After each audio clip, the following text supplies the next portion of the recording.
अंतरिक्ष में गई सास बहू। मम्मी, आप इतनी अच्छी एस्ट्रोनॉट हो, फिर ये अर्ली रिटायरमेंट क्यों?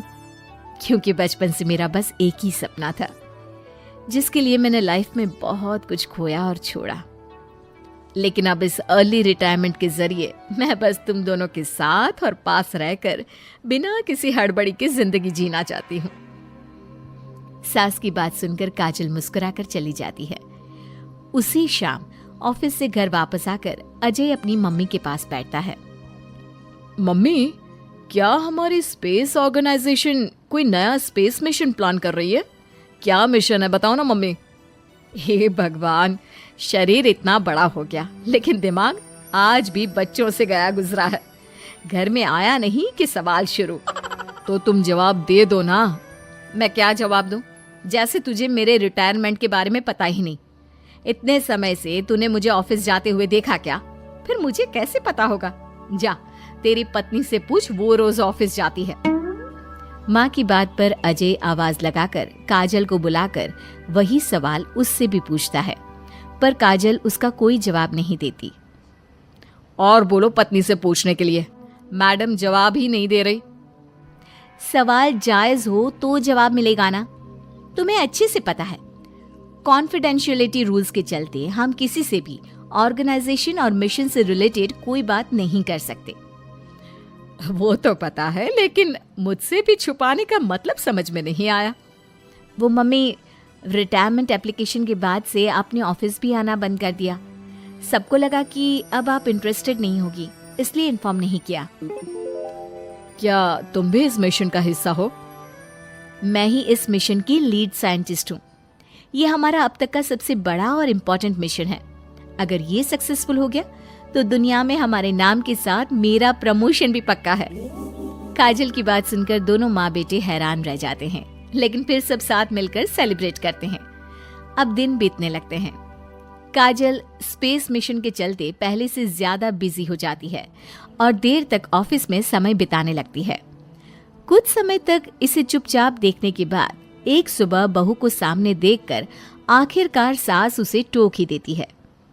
आ रही हो या जा रही हो? भाई, हमें तो तुम्हारी शक्ल देखे लगता है सदियां बीत गई। मैडम कब आती है कब जाती है कुछ पता ही नहीं चलता। अरे ऐसा कौन सा मिशन है जिसने सुबह रात घर परिवार सब भुला दिया?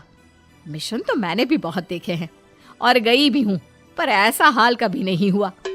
मम्मी, मैं आपकी चिंता और गुस्सा समझ सकती हूँ, पर ये स्पेस मिशन आज तक के सभी मिशन से बहुत अलग है।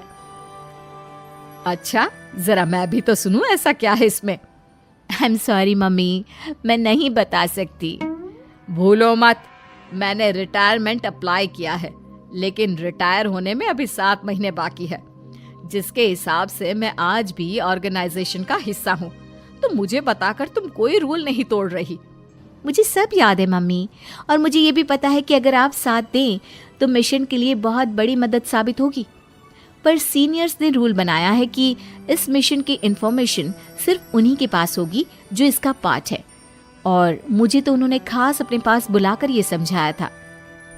बहू की बात सुनकर सास सोच में पड़ जाती है और अगले दिन खुद भी ऑफिस पहुंच जाती है।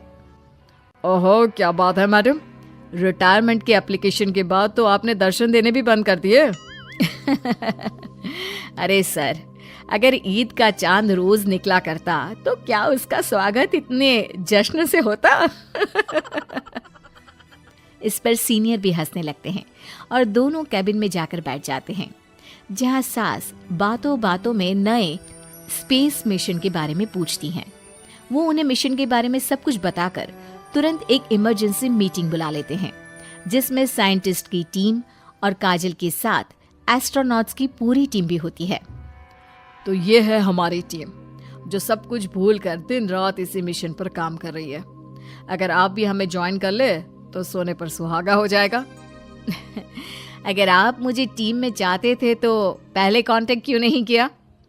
आपने स्पेस में ना जाने के फैसले के साथ डेस्क जॉब का भी इनकार कर दिया और अर्ली रिटायरमेंट के लिए अप्लाई कर दिया, और फिर पिछले 1 महीने में किसी के साथ कोई कांटेक्ट भी नहीं हुआ। इसलिए हमने सोचा शायद अब आप ब्रेक लेकर इस सब से दूर रहना चाहती हो।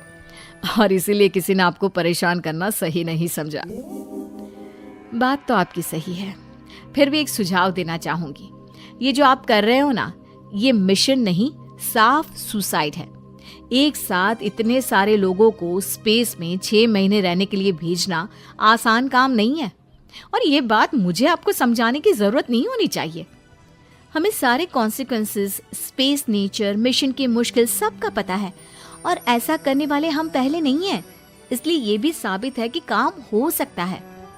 आप सिर्फ एक एक्सपेरिमेंट के लिए इतने सारे लोगों की जान और मेहनत को दांव पर लगाना चाहते हो, जिसमें सक्सेस रेट भी मुश्किल से 1% है।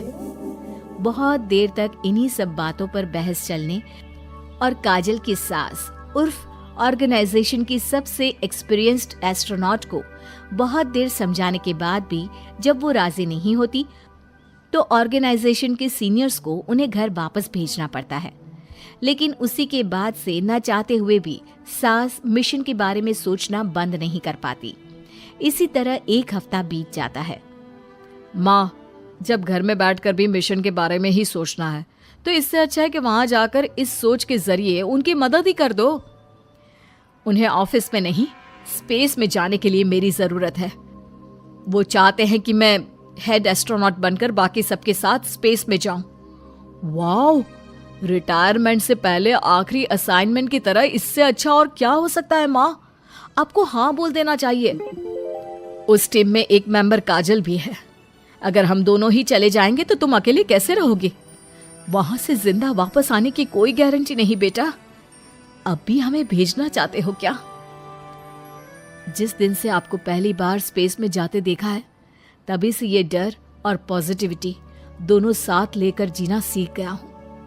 आप जाओ माँ, मुझे पूरा भरोसा है आप दोनों वापस भी आओगे और देश के साथ मेरा नाम भी रोशन करोगे। बेटी की बात सुनकर माँ के अंदर हिम्मत आती है और वो एक बार फिर स्पेस ऑर्गेनाइजेशन पहुंच जाती है, जहां उसके फैसले से सब बहुत खुश होते हैं और स्पेस मिशन की तैयारी पहले से ज्यादा जोश में शुरू हो जाती है। कुछ ही समय बाद दोनों सास बहू स्पेस में पहुंच जाती हैं। आखिरकार आज मेरी साइंटिस्ट बहू एस्ट्रोनॉट भी बन गई।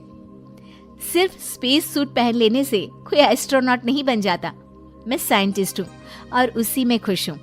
अगर मिशन की रिक्वायरमेंट नहीं होती तो शायद कभी यहाँ आती भी नहीं।